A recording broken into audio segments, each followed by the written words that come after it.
जी sorry, उसने ये जो दी हुई है this is a length, this is also length, this is frequency, तो फ्रिक्वेंसी लेंथ के इनवर्स होती है, ये होता है relation, because F is equals to 1/2L under root क्या होता है F/m, एफ सेम है, सिर्फ वायर की लेंथ चेंज कर रहा है, क्या आएगा F1 prime over F1 is equals to L/L prime. F1 prime और L प्राइम क्या है, F1 प्राइम वो फ्रिक्वेंसी जो हमने फाइंड करनी है और L प्राइम उसकी लेंथ है, L गिवन लेंथ है और F1 क्या है, गिवन फ्रिक्वेंसी है। वैल्यूज़ पुट करें जी इसमें, F1 prime we have to find 256 and what is this, this is the 1000 and this is the 400, ये 2 0 इससे गए 2.5 बन गया, I think so 256 multiply by 2.5 यही आएगा जी, ठीक है जी, जी बिल्कुल यही है। अब इसको मल्टीप्लाई कर दें, अगर हम सॉल्व करें इन दोनों को मल्टीप्लाई करें तो 640 आंसर आ जाएगा, तो ये आपका आंसर है, ठीक है जी। तो अगर टेंशन होती तो फिर टेंशन के साथ कैसे लिखना था इसको, अगर वेरिएबल टेंशन होती तो फिर क्या लिखना था, फिर ये इस हिसाब से चलना था हमने, ठीक है। An argon pipe of length L has one end closed but the other end open. What is the wavelength of the fundamental node? जी फंडामेंटल नोड की वेवलेंथ क्या है, एक एंड क्लोज है और एक एंड क्या है, ओपन है। देखिए ओपन एंड पाइप है एक तरफ से और एक तरफ से क्लोज है, बड़ा आसान है, सिंपल है, इसकी लेंथ L होती है, ठीक है। जब ये नोड बने तो ये डिस्टेंस कितना बनता है, ये डिस्टेंस बनता है λ/4, सो λ/4 इज इक्वल्स टू किसके आ जाएगा, लेंथ के, क्योंकि ये डिस्टेंस और ये लेंथ इक्वल है। यहाँ से आप क्या लिखेंगे, λ is equals to 4L, basically ये λ1 होता है, तो ये आपके पास क्या आ जाएगा, λ1 is equals to 4L for open, और अगर क्लोज फॉर अगर ओपन होता तो फिर ये λ किसकी इक्वल आनी थी, 2L के इक्वल आनी थी, ठीक है जी। In a standing wave, lambda is equals to L, the length of string, the number of loops on string are. Stationary string है, तो string में वो कहता है जी आपके पास जो लेंथ है, string इस तरह वाइब्रेट की है कि लेंथ किसके इक्वल आई है, लैम्डा के इक्वल है। तो नंबर ऑफ लूप्स बताएं आप कितने आएंगे, क्या बताना है हमने, नंबर ऑफ लूप्स बताना है कि कितने आएंगे आपके पास। देखें स्ट्रिंग के लिए जनरल फार्मूला लैम्डा का होता है, लैम्डा 2L/n होता है, this is the general formula. अब दोनों को इक्वल करना है तो इसका मतलब है n और l की वैल्यू क्या हो जाएगी, इक्वल हो जाएगी, 2 इंटू सपोज ये भी 2 है और ये भी 2 है, तो कैंसिल हो जाएंगे, आंसर क्या आ जाएगा, oh sorry λn is equals to 2L/n है ना। तो आप देखें इसमें क्या होगा जी, इसमें 2 है, लेंथ है, इसकी वैल्यू भी 2 हो जाए तो कैंसिल हो गया, तो लैम्डा किसके इक्वल आ गया, l के इक्वल नहीं आ गया। n क्या चीज़ होती है, n आपके पास होते हैं नंबर ऑफ लूप्स, क्या होते हैं, नंबर ऑफ लूप्स होते हैं। सो कितने नंबर ऑफ लूप्स आए, 2, 40 आंसर, ठीक है। नेक्स्ट देखें जी, when the length of stretch string are increase to twice its frequency of vibration, length of string, तो अभी हमने पढ़ा है कि फ्रिक्वेंसी इनवर्स होती है लेंथ के, इसे डिवाइस करेंगे तो ये क्या हो जाएगी, हाफ हो जाएगी।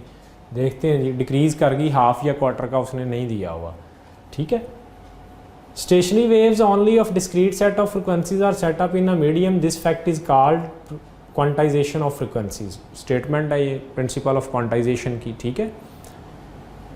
If stretching force T of wire increase then its frequency, stretching force के फ्रिक्वेंसी क्या होती है जी, डायरेक्ट होती है जी। नेक्स्ट देखते हैं, इंक्रीज कर जाएगी, okay. Which one is the correct relation for fundamental frequency of open and closed pipe? Open और क्लोज पाइप की फंडामेंटल फ्रिक्वेंसी की क्या रिलेशन होती है। देखें जो आपके पास ओपन एंड पाइप है, जिसकी अगर हम बात करें कि ओपन एंड है, एफ ओपन वो होती है V/2L, और एफ क्लोज जो होता है वो होता है V/4L। अगर हम बच्चों इनकी रेशो निकालें ना कि F open ratio F close, तो इनको डिवाइड करके आप कैलकुलेट कर सकते हैं। तो ओपन एंड की ये रेशो आएगी 2:1, इसका मतलब डबल फ्रिक्वेंसीज आती हैं, नंबर ऑफ फ्रिक्वेंसीज डबल होती हैं किसमें, ओपन में as compare to close, okay. तो देखते हैं जी, F open is equal to किसके आ गई है, डबल ऑफ एफ क्लोज। भाई इसके अकॉर्डिंगली अगर हम चलेंगे तो इसको हम यही लिखेंगे ना, F open is equal to 2f close, क्योंकि इसकी वैल्यू उससे क्या होती है, डबल होती है। ओके चलें जी, नेक्स्ट देखते हैं। The speed of stationary wave in stretch string is independent of number of loop, tension, point where the string is plucked, both A and B. किसके इंडिपेंडेंट होती है जनाब, इसके इंडिपेंडेंट होती है, क्योंकि आपके पास स्पीड का फार्मूला होता है √f/m। ठीक है, इसमें नंबर ऑफ लूप या वो स्ट्रेचिंग पोजीशन नहीं आ रही जहाँ से स्ट्रेच होनी, ये सिर्फ टेंशन पे, और this is mass per unit length, mass per unit length ये आपके इसके इक्वल होती है। ठीक है, सो नंबर ऑफ लूप और पॉइंट के ऊपर ये डिपेंड नहीं करती। Which phenomena can be applied to estimate the velocity of star with respect to the earth, Doppler effects. ठीक है जी, a wave travelling at this metre per second as a wavelength of this, ये lambda दी हुई है wave की जी, और ये उसकी क्या दी हुई है, स्पीड दी हुई है। फ्रिक्वेंसी निकालनी है, F is equal to V over lambda, and V is equal to 5 × 10⁻⁴ और लैम्डा 2.5 × 10⁻1। ठीक है, ये ऊपर गया तो क्या बन गया जी, ये 2 आ जाएगा, क्यों 2.5 से कैंसिल होगा तो कितना आ जाएगा 2। ठीक है, कैंसिल करने का तरीका, इस पॉइंट को ख़त्म करें, यहाँ 0, ये 25 है, ये 50 है, कितना आ गया 2। 10 ये ऊपर गया तो ऊपर क्या बच गया 3 हर्ट्स। तो जवाब देखें जी क्या आ गया, डेल्टा जवाब आ गया आपका। ठीक है जी, नेक्स्ट देखें। A police officer stationary radar device indicate that the frequency of the radar wave reflected from an automobile is less than the frequency of emitted by the radar device, this indicate the automobile is. Stationary radar है, वो एक automobile से reflection के बाद, मतलब इस तरह से उसने एक रडार लिया है, ये रडार है, इससे वेव जा रही है, ये आगे आपके पास ऑटोमोबाइल है जी। ठीक है, ये रेस्ट पे है जी, इसकी स्पीड क्या है जी 0 है, ये रेस्ट पे। अब वेव टकराएगी जाके, इससे टकरा के क्या करेगी, वापस आएगी। ये जो वापस आ रही है ये शो कर रहा है कि इसकी जो फ्रिक्वेंसी है ये एफ प्राइम जो है ये लेस देन है एक्चुअल एफ से। तो जब ये वेव टकराई है तो दिस बिकम सोर्स। ठीक है, ये यूएस बन गया है और वापस ये सुन रहा है, तो ये क्या है जी, ये यू नॉट है, यू नॉट रेस्ट पे है। तो ये फ्रिक्वेंसी कब ज़्यादा क्या की है जी, automobile is less than the frequency of emitted by the radar, ये फ्रिक्वेंसी कम हो गई है। इसका मतलब अगर ये कम हुई है, कम कब होती है, जब आपका सोर्स क्या कर रहा है, मूविंग अवे। तो सो इसका मतलब ये एक गाड़ी किधर जा रही होगी, इस तरफ जा रही होगी, तो moving away from the police officer होगी, तो alpha option, moving away from the police officer. और अगर ये एफ प्राइम बढ़ जाती, एफ बढ़ जाती, तो ये क्या था, moving toward the police officer था। ठीक है, suppose the wavelength lambda and the double slit separation d in Young double slit experiment are such that the sixth dark fringe is obtained at point P. Show in the above figure the path difference S2P minus S1P will be. इस point पे कौन सा fringe बना है, dark, sixth dark बना है। ठीक है, तो आपने इसका पाथ डिफरेंस निकालना है, कितना आएगा। भाई देखें, कोई कैलकुलेट करने की ज़रूरत नहीं है, ये भी लैम्डा का मल्टीपल है, ये भी लैम्डा का मल्टीपल है, ये भी लैम्डा का क्या है, मल्टीपल है। These are all the multiples of lambda. And you know जो मल्टीपल्स ऑफ लैम्डा होते हैं, पार्ट डिफरेंस वो किसका होता है, कंस्ट्रक्टिव का। यहाँ उसने क्या कहा है, उसने कहा है यहाँ पे क्या बन रहा है, आपके पास डार्क फ्रिंज बन रहा है। सो इसका मतलब है ये तो आ ही नहीं सकता आंसर, ये सारे किसके हैं, कंस्ट्रक्टिव इंटरफेरेंस के। सो ऑब्वियसली फिर डिस्ट्रक्टिव का क्या होगा, 11 λ/2। ये λ/2 का क्या है, ऑड मल्टीपल है। तो देखते हैं जवाब, डेल्टा जवाब है जी, शाबाश। The distance between two particles in a wave motion in the same phase is. वो पॉइंट जो इन फेज होते हैं या सेम फेज पे होते हैं, सपोज ये हैं, देखें ये पॉइंट है, तो इसकी तरह ये पॉइंट दोनों के सेम फेज पे, तो इनके दरमियान डिस्टेंस देखें कितना आ रहा है, लैम्डा आ रहा है। अच्छा, इसके बाद अगला पॉइंट जो सेम फेज पे आ रहा है वो कौन सा है जी, वो ये पॉइंट है, तो इन दोनों के दरमियान कितना आएगा, 2 लैम्डा।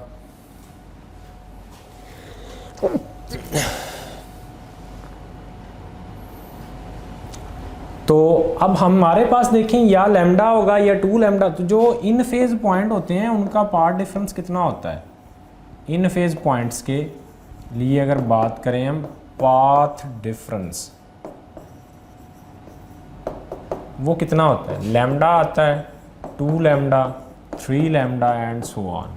ठीक है, तो अब यहाँ पे तो ऐसा कोई आंसर नहीं सिवाय इसके, इसका मतलब यही जवाब होगा जनाब, यही जवाब है। नेक्स्ट देखें जी, the speed of sinusoidal wave on a string depends on, string के ऊपर साइनोसाइडल में जो स्पीड है वो किस पे डिपेंड करती है? लेंथ पे, टेंशन पे, फ्रिक्वेंसी पे, वेवलेंथ पे।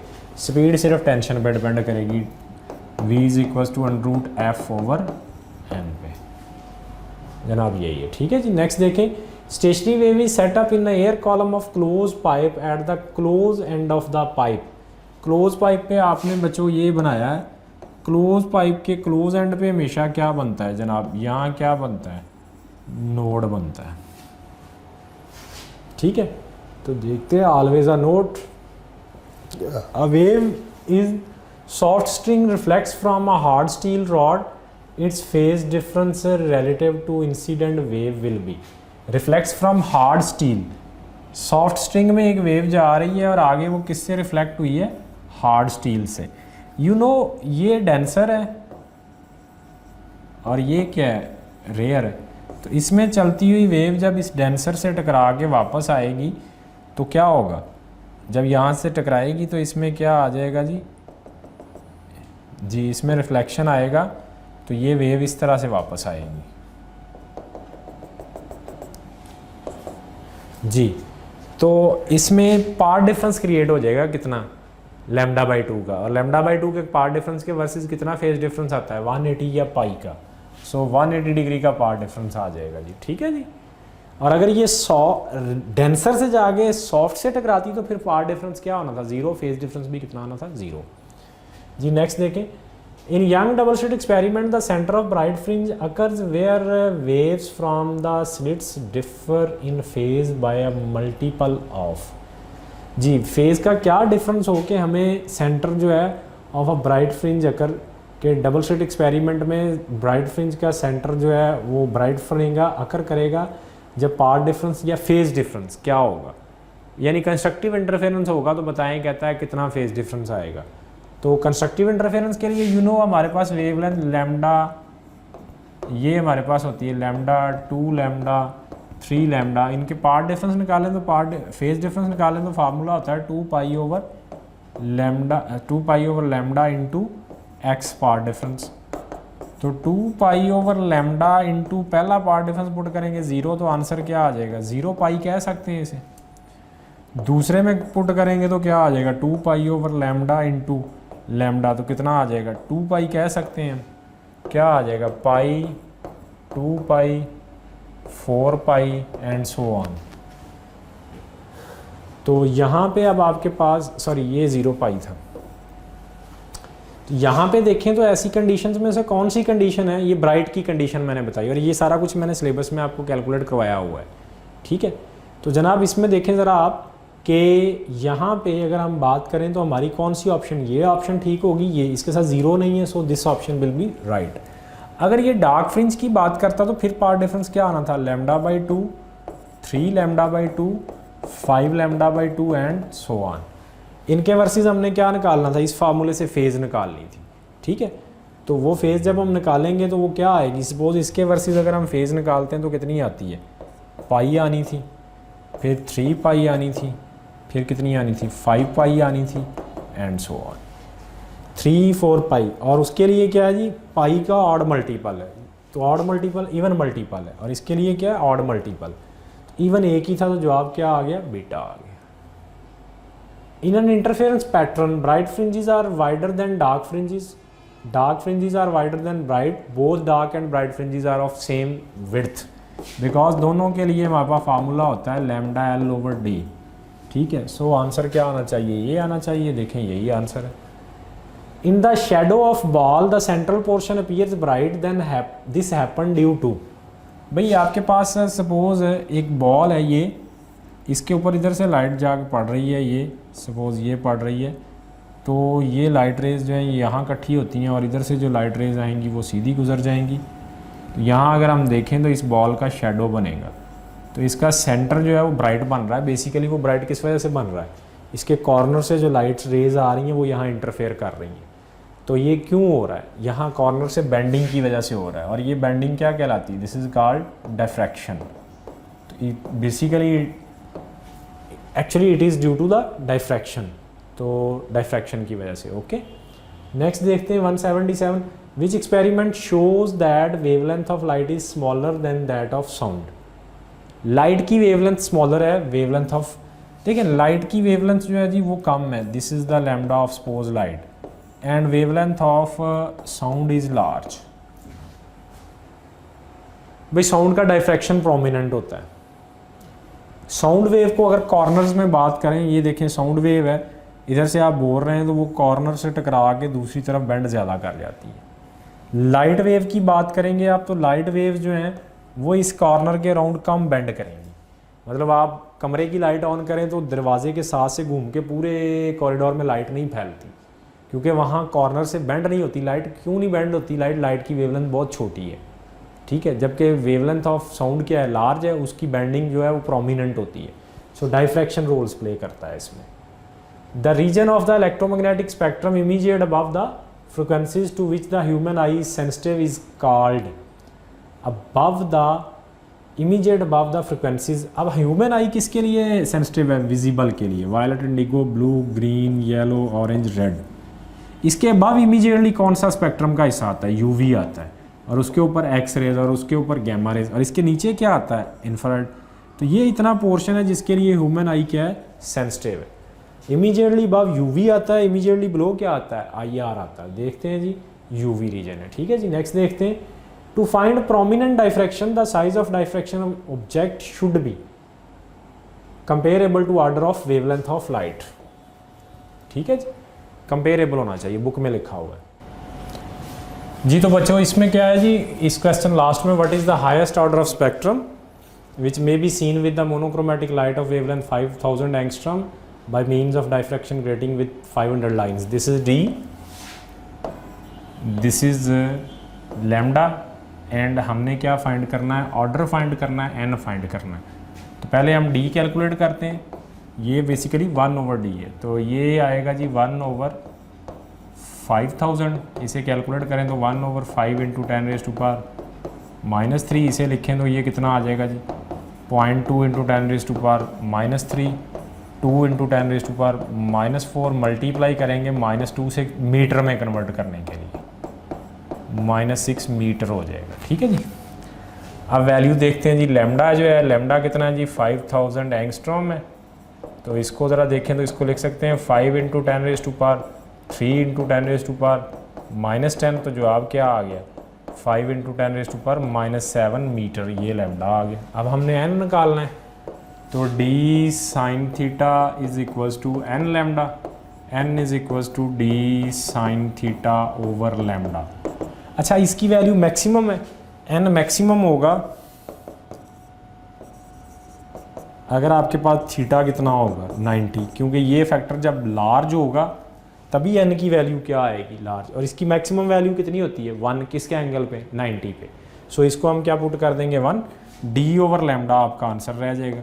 d कितना है जी आपके पास 2 × 10⁻⁻6, और लैम्डा कितना है 5 × 10⁻⁻7, तो ये बन जाएगा 2/5 × 10⁻1, क्या बन जाएगा 20/5।